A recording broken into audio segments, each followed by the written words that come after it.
de los Estados Unidos. La otra noticia de última hora tiene que ver con el proceso con los disidentes de las FARC, con Iván Mordisco y compañía. El gobierno contempla la posibilidad de romper esa negociación política, entre otras cosas, después de la frase del presidente Petro de anoche, diciéndole al jefe de esos disidentes que es un traqueto vestido de revolucionario. Camila Carvajal.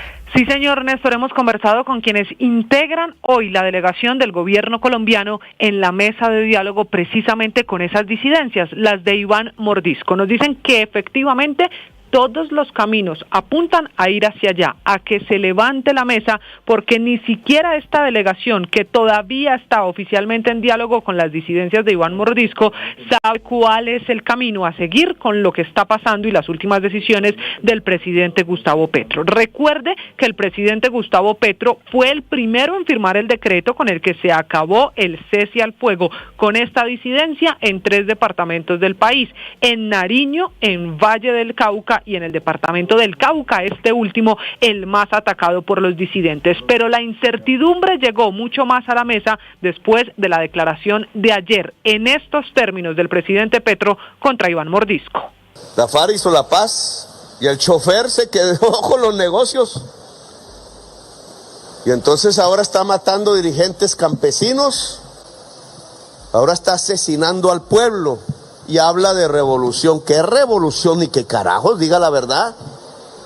Deje de usar la memoria de Manuel Marulanda Vélez, que por lo menos se atrevió a hacer una revolución de verdad. Es un traqueto vestido de revolucionario.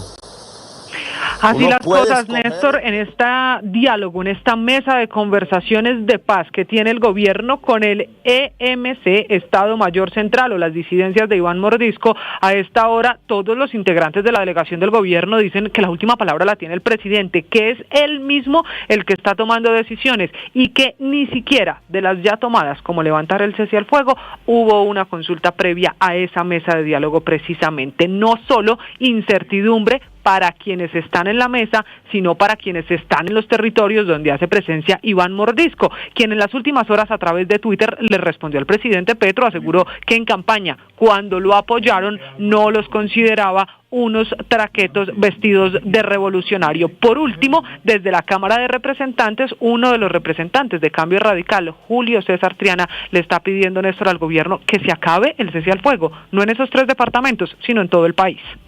Hoy quiero desde esta curul llamar la atención del gobierno nacional y especialmente del presidente Petro para que se levante el cese al fuego con el Estado Mayor Central en todo el territorio nacional.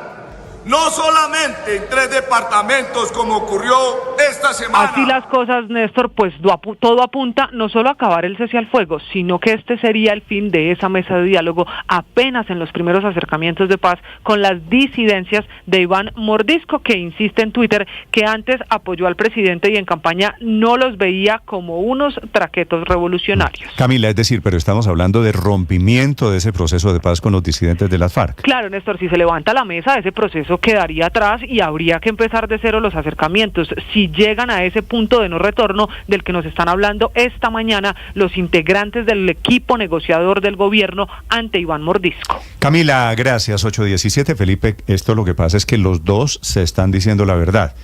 Petro le dice a Iván Mordisco que es un traqueto. Pues claro que es un traqueto. Absolutamente cierto. Todos los que se han puesto uniforme de revolucionarios han terminado aquí traqueteando. Todos. Sí. Todos. Es totalmente todos. cierto. E Iván Mordisco le responde, pero no se había dado cuenta y cuando nosotros lo apoyamos le parecíamos buenos. También es cierto, Felipe. Pues es que aquí el presidente se dio un poquito cuenta tarde de que Mordisco era un traqueto, ¿no? Un poquitico tarde. Sí, ¿no? Felipe, pues. Pero no le queda otra salida distinta, no le queda otra salida distinta de lo que estaba informándonos María Camila en esto. ¿Cómo se Porque se va a sentar con un traqueto a negociar ¿qué? Siguiente pregunta, Felipe, cuando tengamos la posibilidad de preguntársela al presidente Petro, ¿cómo hace usted una negociación política con un traqueto? Pues no, entonces ahí esto tiene, cuando el presidente dijo que Mordisco esa noche, Héctor, un traqueto, pues eso significa fin de la negociación política, pues no tenía un camino muy diferente la verdad.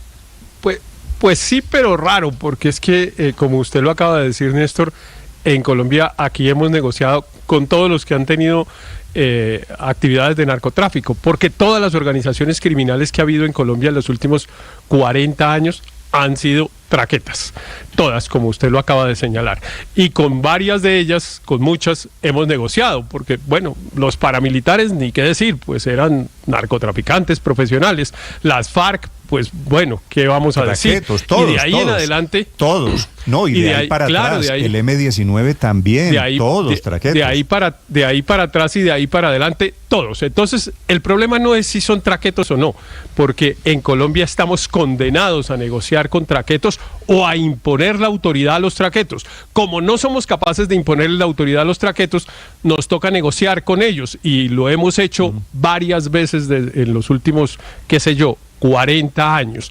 El problema es que aquí con los señores de las disidencias de las FARC, pues en realidad no tienen ninguna intención ni ningún interés de dejar el negocio del narcotráfico. Las otras organizaciones pues tenían el narcotráfico como una actividad complementaria, en algunos, como los paramilitares, la tenían como una actividad principal, pero tenían la intención de dejar el negocio cuando se sentaban a conversar con el gobierno. Esta disidencia en particular, pues lo que ha demostrado es que no tienen ningún interés en dejar el negocio, y por lo tanto pues no hay de qué hablar, lo cual es una pésima noticia para los colombianos, Néstor, porque yo sí sigo convencido que es mucho mejor lograr identificar los incentivos suficientes para que estos criminales dejen de afectar tanto a la población colombiana como lo hacen, pero Néstor, mire, tratar de mantener, que tratar de armar una guerra que no hemos sido capaces de ganar. Pero es que, Héctor, tampoco es que estuviera saliendo muy bien ese cese al fuego, esa tregua con los disidentes de las FARC, Ricardo.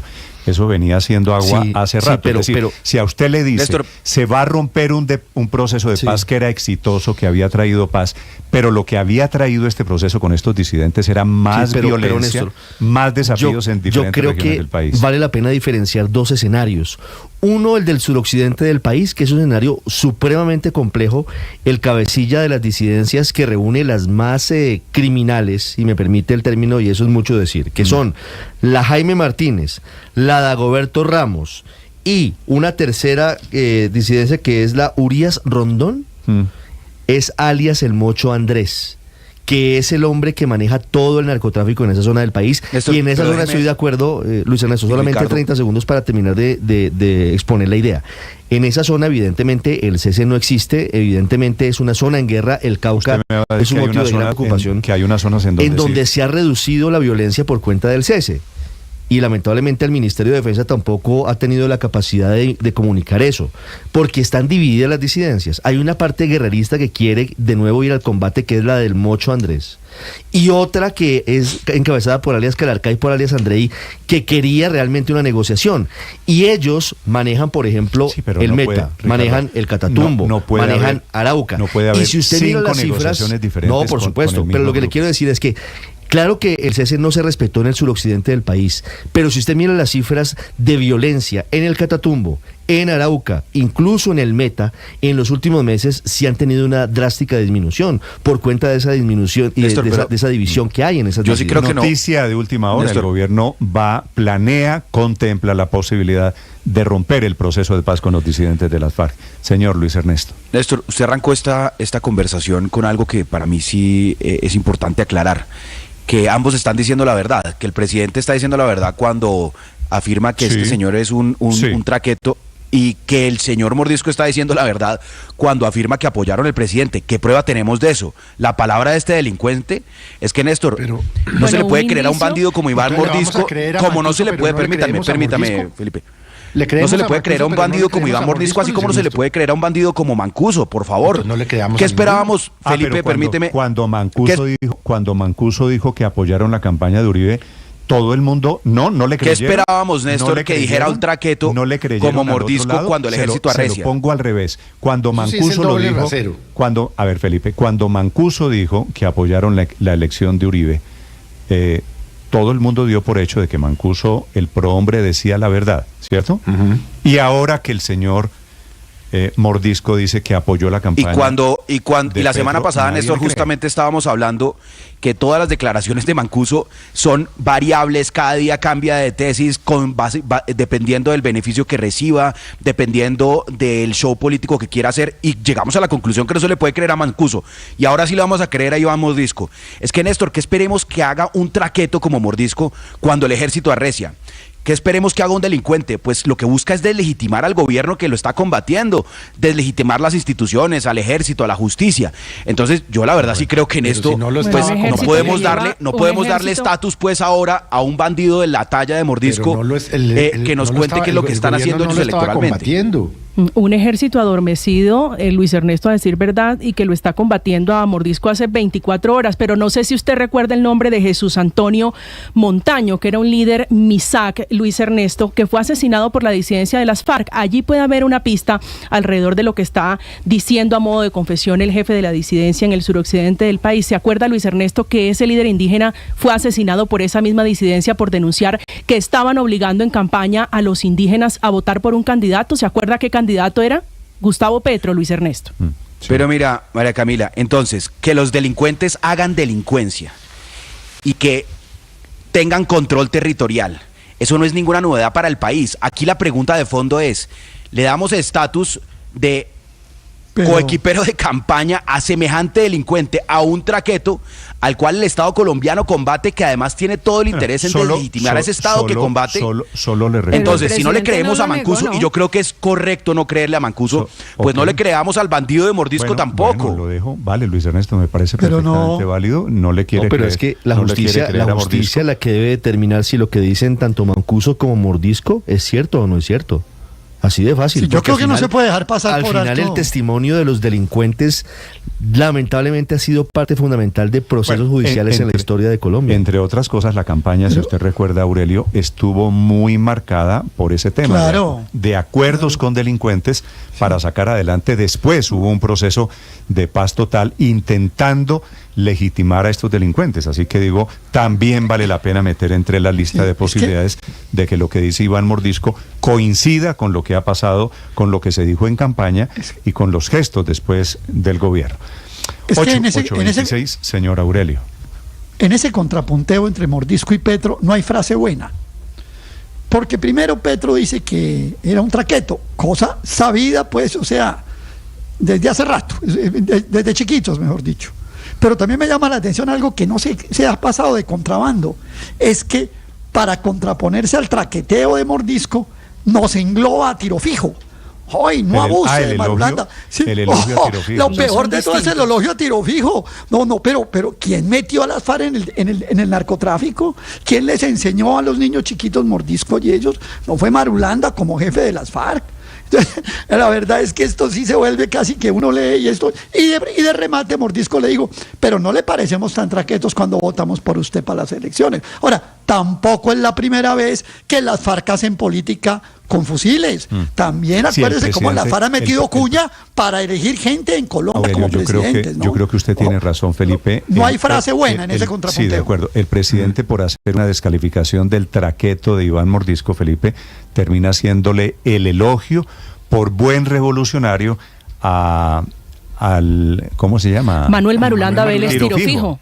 Un revolucionario con 120 órdenes de captura, un revolucionario que comandó y lideró el ataque en Bojayá, el Club del Nogal. ¿Se acuerda del niño bomba en el Meta? Eso salió mal porque pues tiro fijo estuviera fijo. Sí, por descalificar a un delincuente traqueto. Estuviera vivo. No, avaló Felipe a otro delincuente traqueto. Lo que pasa es que eso es pero es es que todo es una locura. Un punto en el que dirigentes de izquierda latinoamericana han coincidido, y es en romantizar el origen de las FARC, el mito fundacional de las FARC, los campesinos que en las repúblicas independientes toman las armas y combaten incluso a Estados Unidos, pues se convirtió, entre otras cosas, en uno de los elementos de defensa del fallecido Hugo Chávez, de la entonces guerrilla de las FARC. Le dio asilo, tenía en su territorio, entre otros, a alias Iván Márquez, y el presidente Petro aquí también destaca el origen de las FARC. Yo creo que tiene mucho que ver. Pero ¿cómo será de malo? Afinidad ideológica, claro. ¿Cómo será de malo y de perverso y de criminal Mordisco que para que el propio Rodrigo Londoño, alias Timochenko, diga que es malísimo. Pues Felipe, porque traicionaron. Es que a Timochenko, Felipe, por otro lado, es de los que han honrado ese proceso de paz y el señor Mordisco. ¿Cómo se llama Iván Mordisco, Ricardo?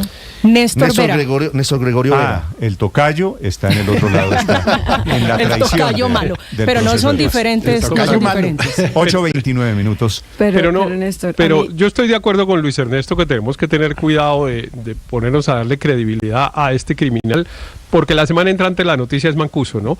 Y ahí tenemos que decir que ese es un criminal al que tampoco hay que creerle, a ninguno de los dos.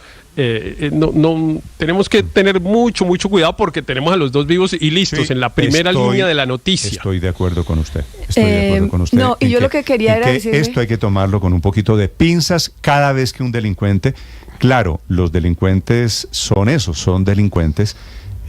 Y tienen intereses. Pero no se les puede descalificar de plano. Es decir, si lo que dicen se sustenta, la justicia debe operar. Es la justicia, de acuerdo. Lo que pasa es que con la declaración de Iván Mordisco hay que hacer lo mismo que Ricardo con la declaración de Mancuso. Claro. Investigarla, decirle qué pruebas hay y venga y diga cómo fue el apoyo. ¿Por qué no lo nombran gestor de paz? Cierto que se va a romper el proceso. Claro, no, exacto. Es que para allá iba yo. A mí este discurso del presidente ya quemando todos los puentes con las disidencias de la FARC, a lo que se me parece es a la notificación que hizo de la ruptura también de la coalición de gobierno, cuando simplemente echó a los ministros en un discurso y dijo que ya no más. Y aquí lo que está diciendo es se acabó la paz total, o por lo menos con las disidencias de la FARC. Lo está diciendo de plano, sin mucha discusión al interior del gobierno, me da la impresión, pero notificándole a todo el mundo que hasta aquí llegó con eso. Es un proceso por eso no es complejo. Pero insistamos, eso es una pésima noticia. Mire, eso no hay que celebrarlo. Yo estoy de acuerdo hay que decirlo con tonito de celebración. No, pero esto es aquí una nadie lo está pésima bloqueando, noticia para Colombia. Aquí nadie está bloqueando el proceso de la paz, ni somos pero tampoco están apoyando, por ejemplo. Pero tampoco están apoyando. Y los gobiernos necesitan apoyo para sacar adelante. Y los gobiernos necesitan apoyo para sacar adelante los procesos de paz. No es que le importe el apoyo. No celebremos este fracaso del gobierno. Yo no estoy celebrando, lamentémoslo y lo vamos a tener que llorar mucho, porque va a costar muchos muertos. Que se parece a la ruptura de la coalición. Este fracaso del gobierno. Ernesto, sí, pero Héctor, perdóneme. Sí. La ruptura la hace él. Lo perdono, pero que no se repita. Sí, le prometo que no vuelvo a reincidir. Mentiras, le tengo gran aprecio a Luis Ernesto. Héctor, no es una pésima noticia. Iba a decir, a los delincuentes de paz se los trata como delincuentes. También dejemos por otro lado la condescendencia de que aquí, no es una pésima noticia que el Estado, a los delincuentes les damos carta blanca para delinquir y les damos proceso de paz y les damos negociaciones de carácter político. Si los delincuentes, Héctor, lo que le quiero decir es no aprovecharon la oportunidad, lo que hay que decir en el modo constructivo, Héctor, en el que usted supongamos que somos que somos capaces, déjeme decir esto, Luis Ernesto, supongamos que somos capaces de vencer militarmente a la disidencia de las FARC. Supongamos, yo creo que no somos capaces, pero supongamos. ¿Cuántos muertos, cuánta plata, cuánto sacrificio nos cuesta eso? Sí. Claro que sí es capaz el Estado colombiano, Héctor. Tenemos el ejército más grande, mejor entrenado del continente, de la región. La única razón por la cual las FARC entregaron las armas es porque era inminente el debilitamiento, porque había una correlación de fuerzas donde el Estado tenía cómo negociar después de 50 años de violencia. Aquí no hemos visto eso. Entonces no es una pésima noticia que el Estado recupere la legitimidad del uso legítimo, insisto, de la fuerza para recuperar el territorio, para garantizar que los que están en ese territorio no estén sometidos a unos bandidos como el desgraciado de Mordisco, sino que tengan cerca al ejército. Eso no es una mala noticia, es una buena noticia. Y si se quiere abrir un proceso de negociación, que sea cuando las condiciones de fuerza estén al favor del Estado, no como están hoy. A mí lo que me parece que falta en la ecuación del señor presidente, él dice, rompo o no, les notifico que hasta aquí llegué porque son unos traquetos disfrazados de revolucionarios, pero no habla de lo que los volvió traquetos, que es el narcotráfico. De eso no se habla, siguen creciendo las hectáreas de coca, siguen creciendo las tasas de productividad de la cocaína y siguen exportando. Por eso y aquí, las dos noticias, María Consuelo, como si una cosa no tuviera que ver con la otra. Terminan relacionadas, que son la reducción de la ayuda norteamericana a Colombia por el tema del narcotráfico y esta noticia que es el inminente, el inevitable fin de una negociación política con estos disidentes de las FARC. Estás escuchando Blue Radio.